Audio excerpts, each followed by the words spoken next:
तो hi guys, welcome back to another video. तो आज जो हमारा क्वेश्चन फर्स्ट था, इसका हमें पार्ट नंबर ई करना है आज। The role of women in nationalist struggles. तो इस क्वेश्चन का आंसर देखने के लिए हम फर्स्ट बुक पे ढूंढेंगे। तो अगर हम बुक पे पेज नंबर 17 पर आ जाएंगे तो हमें यहाँ इस पैरा से वुमेन्स के बारे में पता चलता है जिन्होंने इसमें पार्टिसिपेट किया था नेशनलिस्ट स्ट्रगल में। तो अगर आप चाहो तो पेज नंबर 17 से आप इसके बारे में पढ़ सकते हो। तो अब मैं आप लोगों को गाइड से दिखाना चाहूँगा, क्योंकि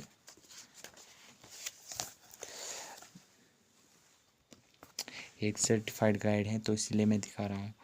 सो यहाँ पर आप देख सकते हो the role of women in nationalist struggles. तो यहाँ से लेकर यहाँ तक इसका आंसर है। तो आप चाहो तो इसका स्क्रीनशॉट उठा सकते हो, क्योंकि अब मैं आप लोगों को अपनी नोटबुक से दिखाऊंगा। तो यहाँ पे और ये रही जो मैंने इसका आंसर लिखा है। तो क्या था हमारा question? The role of women in nationalist struggles. तो चलिए शुरू करते हैं। During 19th century women's were denied from political rights in European states. They were not given the rights to vote or to contest elections. In the Frankfurt Parliament, which was convened in 1848 at St. Paul's Church, the women were only allowed to observe from visitors' gallery. They were not permitted to participate in the debates. Despite the women played a significant role in the nationalist struggle, the large number of women participated actively in liberal movements along with men. They formed their own political associations. They founded newspapers and used them to express their views and demand political rights. They took part in political meetings and demonstrations to support the cause of nationalism। तो यहाँ पर थोड़ी सी mistake हुई है, तो it's okay.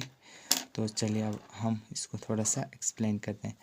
तो 19th century के दौरान जो वुमेन्स हैं उनको पॉलिटिकल राइट्स नहीं दिए गए थे। यूरोपियन स्टेट्स में उनके पास कोई पॉलिटिकल राइट्स नहीं थे। तो उनके पास ना ही राइट था वोट डालने का और ना ही इलेक्शन कॉन्टेस्ट करने का।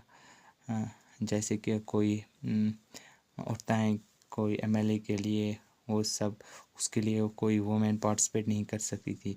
और जो फ्रैंकफर्ट पार्लियामेंट था, जो कि फ्रैंकफर्ट पार्लियामेंट एस्ट पॉल चर्च में एस्ट पॉल चर्च में फ्रैंकफर्ट पार्लियामेंट को कन्वे किया गया था 1848 में।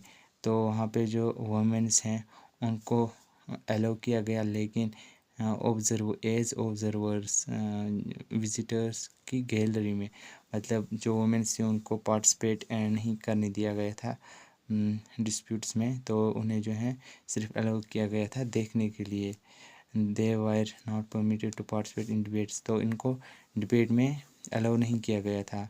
तो जबकि इन्होंने सिग्निफिकेंट मतलब इम्पोर्टेंट रोल प्ले किया है नेशनलिस्ट स्ट्रगल में।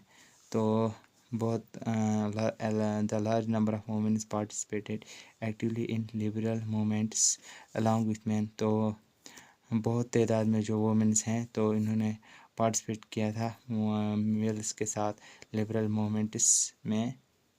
बहुत सालों तक इन्होंने पार्टिसिपेट किया था अपने राइट्स के लिए और नेशनलिस्ट स्ट्रगल के लिए।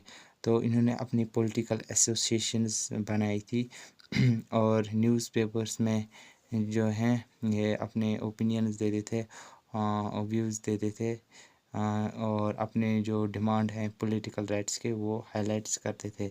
तो इन्होंने जो है पॉलिटिकल मीटिंग्स में पार्टिसिपेट किया, डिमॉन्स्ट्रेशंस में, तो जिससे इन्होंने नेशनलिज्म को सपोर्ट किया और अपनी वॉइस रेज की और अपने राइट्स भी जो हैं गेन किए। तो ये था फर्स्ट क्वेश्चन का पार्ट नंबर ई का आंसर। तो अब हम नेक्स्ट वीडियो में नेक्स्ट क्वेश्चन के साथ मिलते हैं। तो तब तक के लिए बाय।